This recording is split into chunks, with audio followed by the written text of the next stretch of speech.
Hola, buenas tardes a todos. Nuevamente tengo el placer de acompañarles en este estudio bíblico, hoy revisando Jeremías 7. Pido disculpas por la demora en cargar el video. Este tema de la tecnología se me dificulta un poco, quería hacerlo de otra forma diferente, pero ya estando sobre el tiempo me tocó hacerlo así un poquito rústico. Entonces, bueno, la idea es que se pueda transmitir bien el mensaje. Vamos a estar viendo entonces Jeremías 7, espero que hayan podido leer el texto que les envié para poder complementar un poco aquí.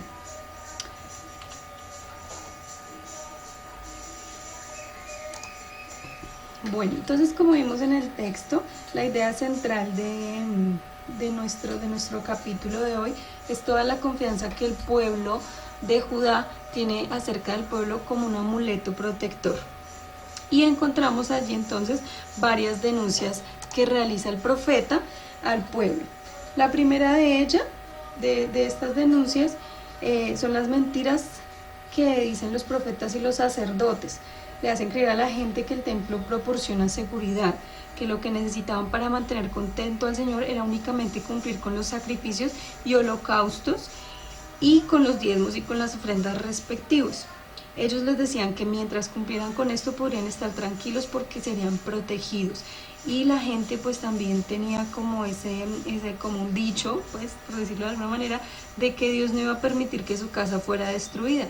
Así que ellos digamos que se sentían muy tranquilos con el amuleto de tener el templo en Jerusalén y sentían la tranquilidad de que no les iba a pasar nada. La segunda denuncia que realiza el profeta es la injusticia. Entonces habla acerca de la opresión al extranjero, al huérfano y a la viuda. Además habla de que derramaban sangre inocente y lo que ya hemos venido viendo a lo largo de estos capítulos, su adoración a dioses ajenos.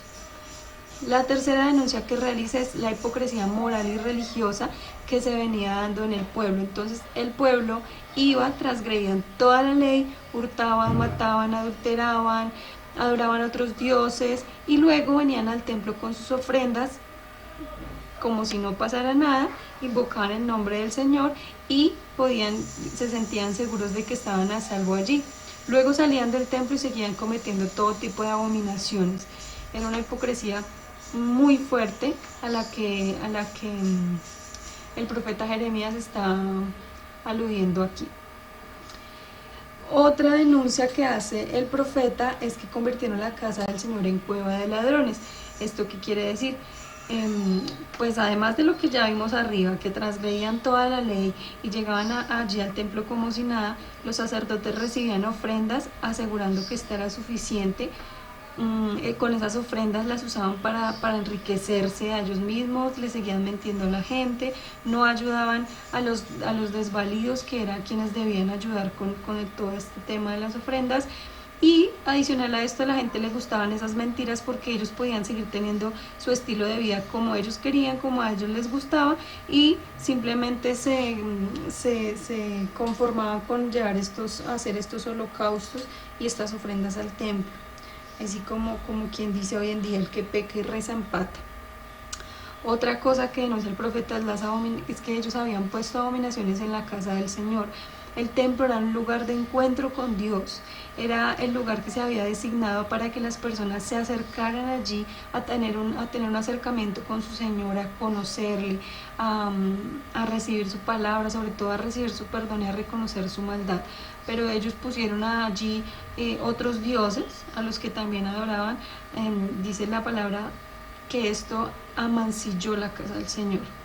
Y por último, pues también denuncia que ellos levantaron a otros altares a otros dioses, y algo muy terrible es que sacrificaron a sus hijos a estos dioses en el fuego.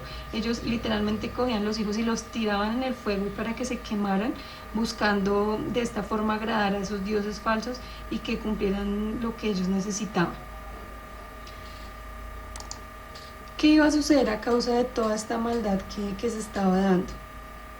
El Señor dice que Él no quería holocaustos ni víctimas. Lo que Él quería, es como lo hemos visto ya también a lo largo de los anteriores capítulos, que su pueblo lo escuchara. Él quería ser su Dios y que ellos fueran su pueblo, que andaran por el camino que Él les indicaba para que les fuera bien. Eso era lo que quería el Señor. A él no le sumaba nada el hecho de que ellos llevaran el mejor incienso, los mejores animales y los sacrificaran en el templo si sus vidas no eran coherentes con su ley.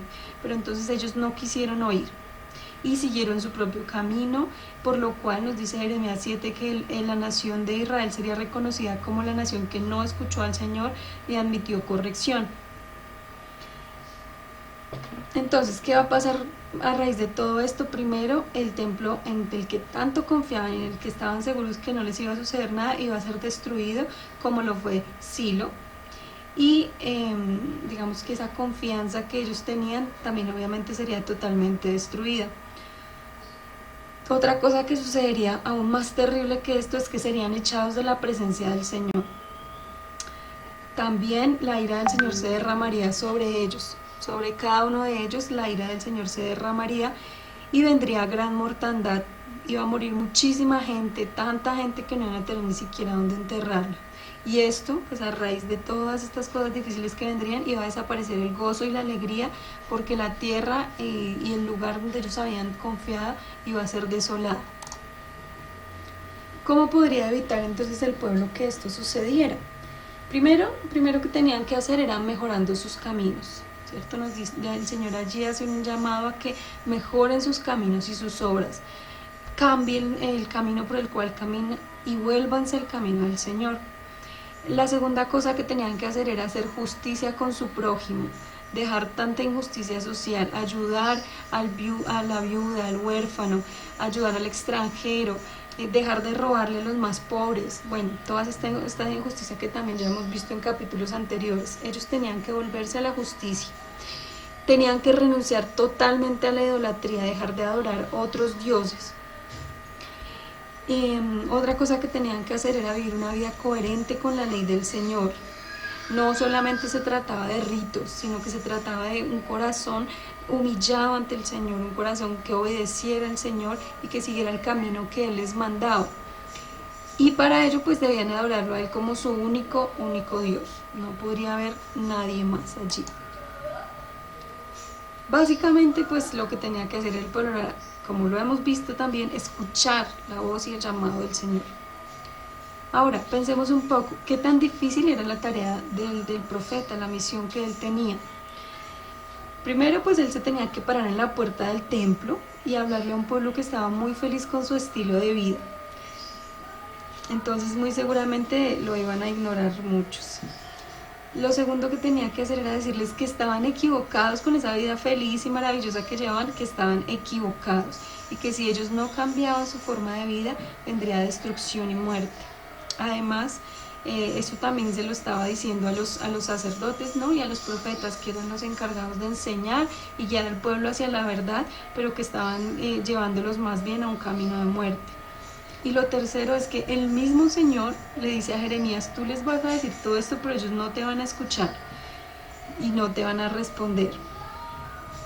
Entonces la misión del profeta es algo muy complicado, la capacidad que debe tener Jeremías, su confianza realmente puesta en el Señor para ser capaz de hacer una tarea que no va a tener ningún tipo de fruto en ese momento, por decirlo así. Esto nos muestra que enseñar la verdad bíblica, la verdadera doctrina, va a traer muchos casos que tengamos rechazo y soledad.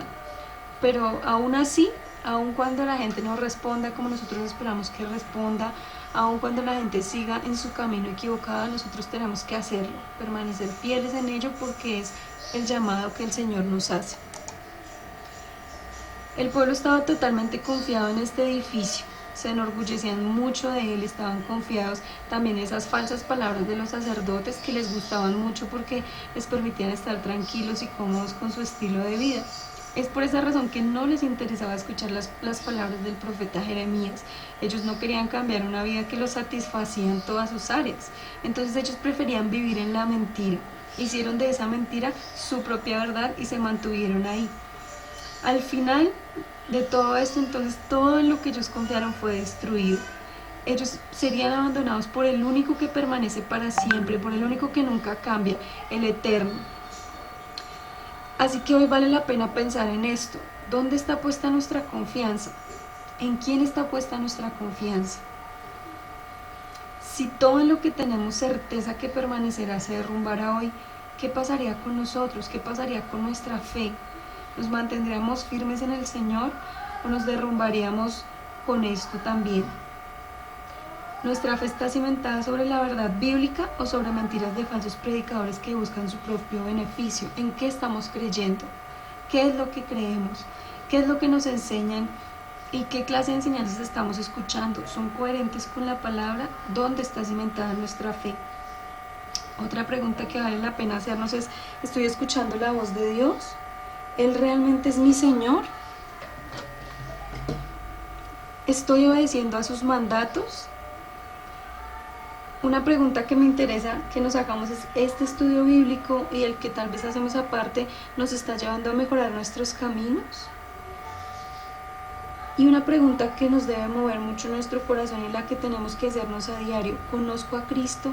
¿Al Cristo a quien digo seguir? ¿Al Cristo bíblico? ¿Al Señor verdadero? Hoy el Señor nos hace un llamado para que revisemos dónde está puesta nuestra confianza, en qué estamos creyendo, en quién estamos creyendo, porque como lo hemos visto, todo es efímero, todo puede cambiar. Lo vemos en esta situación en la que nos encontramos de este coronavirus, que está haciendo que el mundo entero se mueva, que cambie su estilo de vida. Todo puede cambiar. Entonces el único que permanece, el único inmutable es el Señor. Mantengamos nuestra confianza puesta en Dios.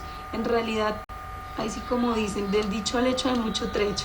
Una cosa es decir yo confío en Dios y otra cosa es en realidad confiar en el Señor. Entonces preguntémonos hoy, ¿dónde está puesta mi confianza? Y que nuestra oración sea siempre, Señor, ayúdanos a confiar en ti, ayúdanos a confiar en ti.